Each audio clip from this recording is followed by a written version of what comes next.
बिस्मिल्लाहिर्रहमानिर्रहीम। अभी हम इस शॉर्ट सी वीडियो के अंदर क्वेश्चंस एमसीक्यूज जो इंग्लिश के हवाले से बड़े इंपॉर्टेंट हैं, ख़ास तौर पे एक्सपेक्टेंटली जो हमारा तहसीलदार नैब तहसीलदार का टेस्ट होने वाला है, तो एक्चुअली इस तरह का कभी कोई पेपर हुआ नहीं कि 100 मार्क्स की इंग्लिश का पेपर जो है वो एमसीक्यूज की फॉर्म में पीपीएससी ने लिया हो। सो एक एक्सपेक्टेंटली हमने इसको कुछ समझ लें कि इस वीडियो सीरीज के अंदर हमने कवर करने की कोशिश की है कि जो एक्सपेक्टेड है क्वेश्चंस जिस पैटर्न पे एक्सपेक्टेड है उसको हमने कवर करने की कोशिश की है। चलते हैं हम स्लाइड्स के ऊपर।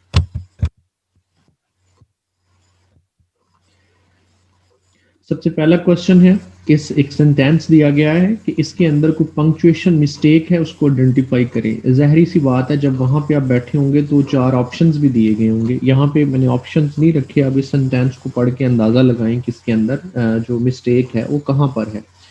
She complained loudly, why can't you ever pick me up on time in the morning. So यहाँ पर जो मिस्टेक है वो इसको देखें, इस लेटर को देखें। ये W का जो लेटर है, जो इन्वर्टेड कॉमास के अंदर जब सेंटेंस शुरू हो रहा है तो W जो है वो स्मॉल लिखा है, यहाँ पर इसको कैपिटल होना चाहिए। तो ये जो है वो पंक्चुएशन की गलती है। तो इस तरह से आपने कैपिटलाइजेशन को एक दफ़ा रिवाइज कर लेना है। जो भी आपके पास हैंडबुक है उसको रिवाइज करें कैपिटलाइजेशन के कहाँ कहाँ कौन कौन सा लेटर जो है वो कैपिटल होगा। उसके बाद एक सेंटेंसेस की फॉर्म पे क्वेश्चन जो है वो मैंने बनाया है, वो है he drove to Karachi and he stayed at Larkana for a while. Fine.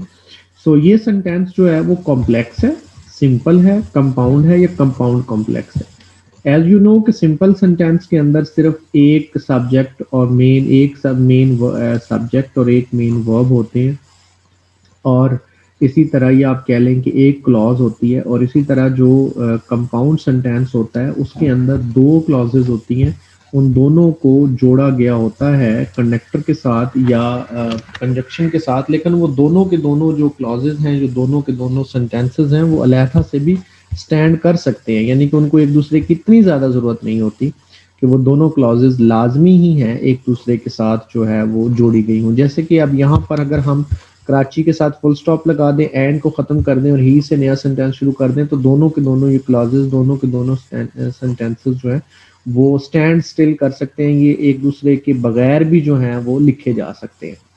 इसी तरह ये it is a compound sentence. अब जो कॉम्प्लेक्स सेंटेंस होता है, कॉम्प्लेक्स ये होता है कि एक जो होती है उसके अंदर वो जो सबऑर्डिनेट क्लॉज होती है और एक जो है वो मेन क्लॉज या इंडिपेंडेंट क्लॉज होती है एटलीस्ट। ठीक है, तो उसके अंदर इस कॉन्सेप्ट को पढ़े, सिंपल, कॉम्प्लेक्स और कंपाउंड। और फिर कंपाउंड कॉम्प्लेक्स में एक से ज़्यादा जो हैं वो या तो सिंपल मेन जो इंडिपेंडेंट क्लॉजेज होंगी वो ज़्यादा होंगी या डिपेंडेंट क्लॉजेज एक से ज़्यादा होंगी। तो इस कॉन्सेप्ट को आपने एक दफ़ा देख लेना है। कॉम्प्लेक्स के अंदर मैं दोबारा रिवाइज कर देता हूँ, कॉम्प्लेक्स के अंदर एक डिपेंडेंट क्लॉज और एक इंडिपेंडेंट क्लॉज होती है। कंपाउंड के अंदर 2 क्लॉजेस होती हैं, दोनों की दोनों इंडिपेंडेंट होती हैं। सिंपल के अंदर एक ही क्लॉज होती है, एक ही सेंटेंस होती है, एक ही क्लॉज होता है, एक ही सेंटेंस होता है। और कंपाउंड कॉम्प्लेक्स के अंदर दो से ज़्यादा क्लॉजेस होती हैं, उनमें से 2 या 2 से ज़्यादा जो है वो डिपेंडेंट या इंडिपेंडेंट हो सकती हैं।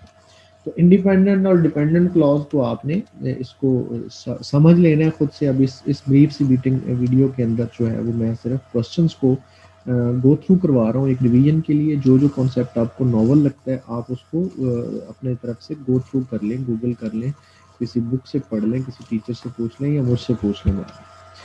अ long narrated poem is always interesting.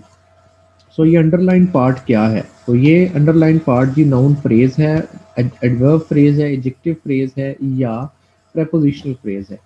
तो फ्रेज का मतलब यही है कि कुछ अल्फाज जो जुड़कर या नाउन का काम करें या एडजेक्टिव का काम करें या एडवर्ब का काम करें या प्रेपोजिशन का काम करें।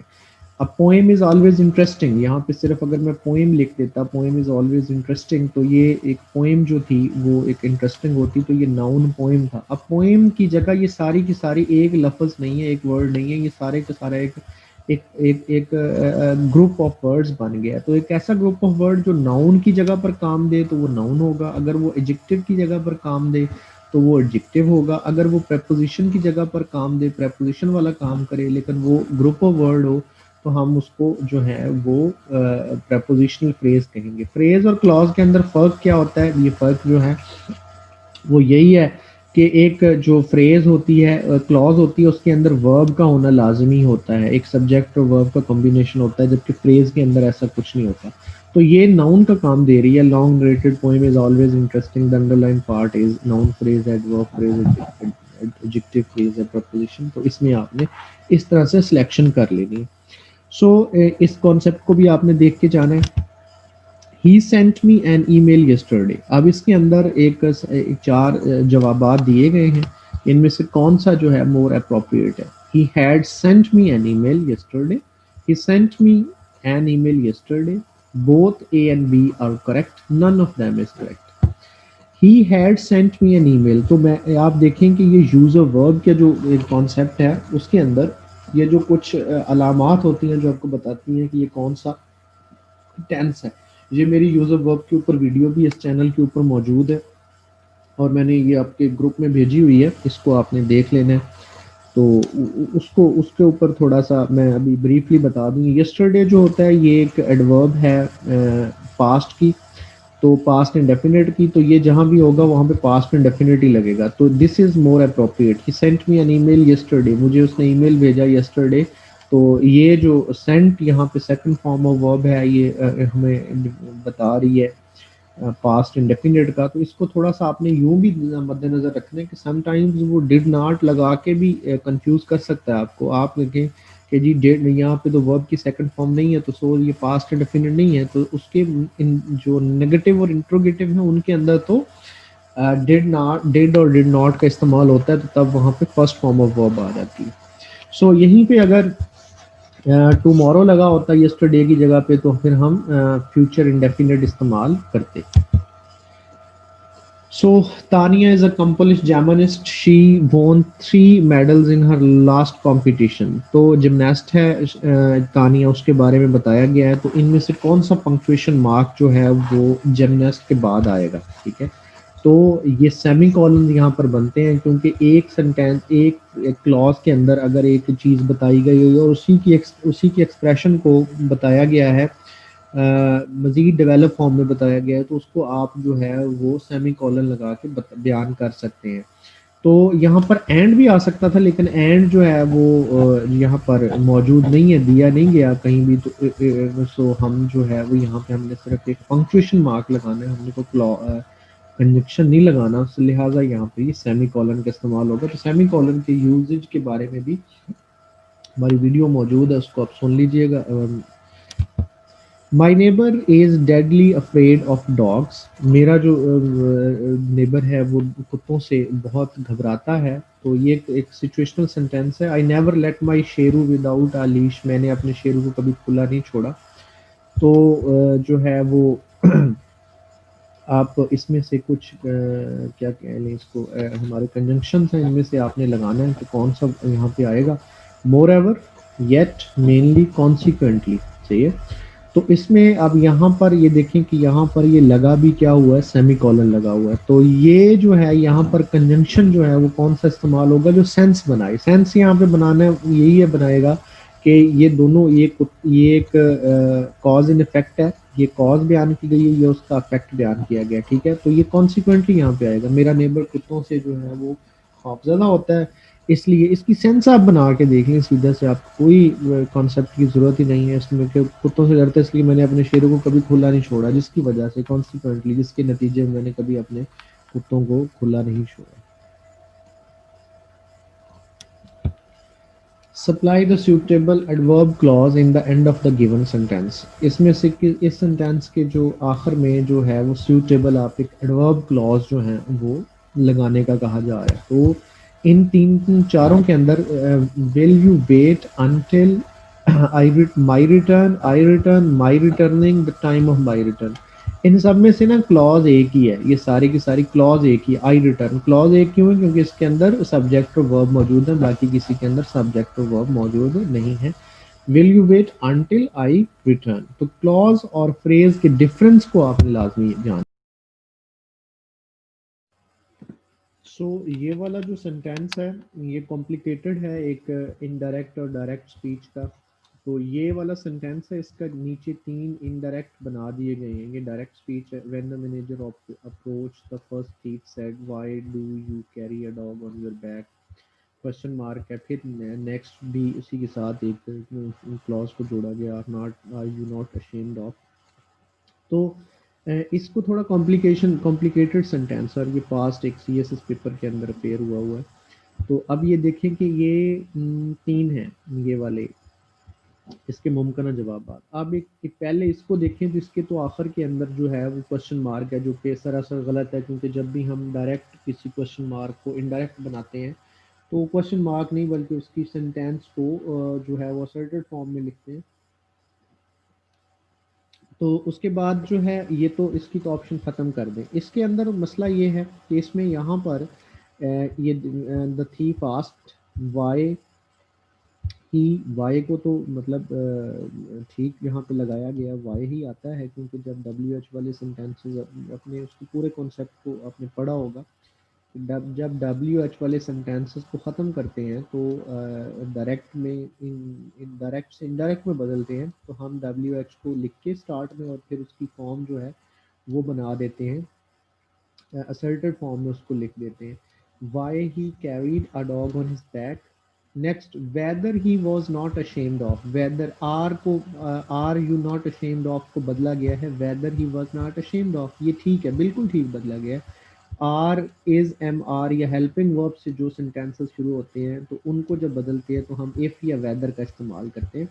लेकिन यहाँ पर इस ये एक नया सेंटेंस था, ठीक है, ये एक और सेंटेंस है, ये और सेंटेंस, इन दोनों के दरमियान एंड भी आना चाहिए। तो जो इस सेंटेंस के अंदर सप्लाई किया गया है, and weather he was not ashamed of, तो ये that would be correct, that would be appropriate. तो ये वाला जो सेंटेंस है ये सही है।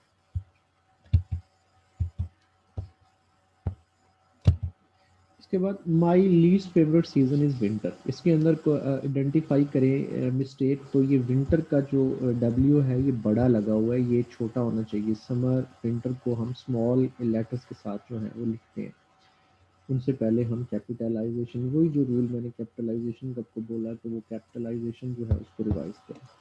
He has made all the necessary arrangements, तो इसके अंदर सेंटेंस को इसको ये इसके पैसिव वाइज दिए गए यहाँ पर, एक्टिव वाइज से passive voice. All the necessary arrangements have been made by him. Necessary arrangement, all the necessary arrangement, ये सारे का सारा वर्ब के बाद वाला हिस्सा जो है वो सब्जेक्ट के तौर पर आ गया।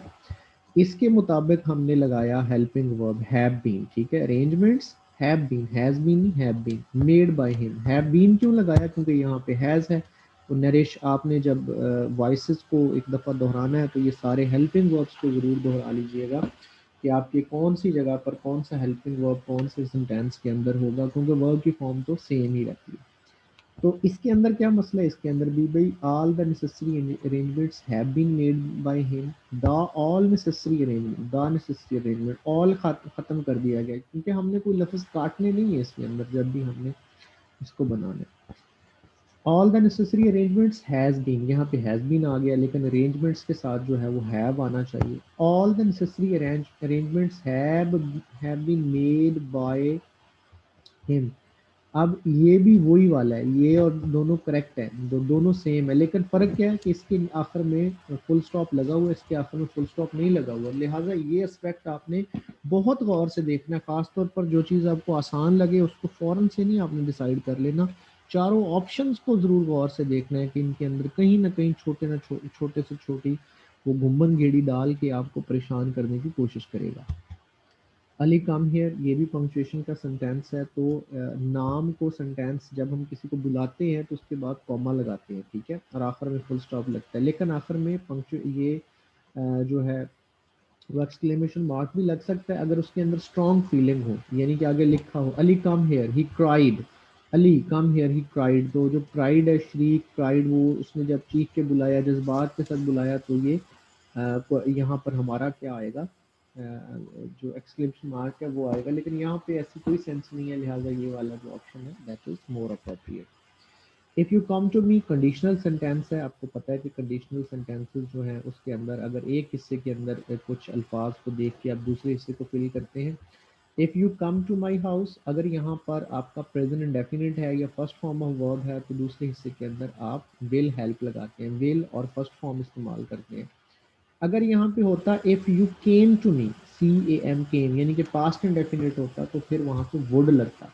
और अगर यहाँ पे if you had come to me, had और तीसरी फॉर्म होती तो फिर आप वुड हैव और तीसरी फॉर्म वहाँ पे लगाते। ठीक है, तो ये तीनों के तीनों कंडीशनल सेंटेंसेस को आप अपने पास जो मैंने बताया इसको लिख लीजिएगा, ये आपको बहुत हेल्प आउट करेंगे वहाँ पे ऐसे क्वेश्चन को सॉल्व करते हुए। तो यहाँ पे विल हेल्प, क्योंकि यहाँ पे प्रेजेंट इंडेफिनिट है। यहाँ पे वैसे स्टूडेंट जब लिख लेते हैं कि ये फर्स्ट फॉर्म यहाँ पे हो तो नेक्स्ट हम विल और हेल्प लगाएंगे, तो समटाइम फर्स्ट फॉर्म से आपको कंफ्यूज यूँ कर दिया जाता है, इफ़ ही इज़ हेयर तो ही इज़ लगा दिया तो इसका मतलब है, या if I have one person one pencil तो वो हैव और इज को लगा के आपको लगता है यार इसमें तो फिर प्रेजेंट इंडेफिनिट तो नहीं है। बस यहाँ आप ये जहन में रखें कि प्रेजेंट सिंपल वहाँ पे है, तो आपने जो है या प्रेजेंट की जो इस तरह का जो हालत है जिसको आप प्रेजेंट टेंस को आप अज्यूम कर सकें, तो वो है तो नेक्स्ट आगे फिर विल और फर्स्ट फॉर्म ही लगेगी। He said to me earth revolves around the sun, ये बड़ा सिंपल सेंटेंस है। इसके अंदर आपको जब कानून कुदरत नेक्स्ट बताया जाता है तो उसको आप चेंज नहीं करते, रिवॉल्व नहीं बनाएंगे बल्कि रिवॉल्व ही रहने देंगे, टेंस तब्दील नहीं करेंगे इवन दो बाहर पास्ट भी हो तो। This is your house isn't it, asked Ali, Ali ने पूछा ये आपका हाउस है, क्या ये आपका हाउस नहीं है?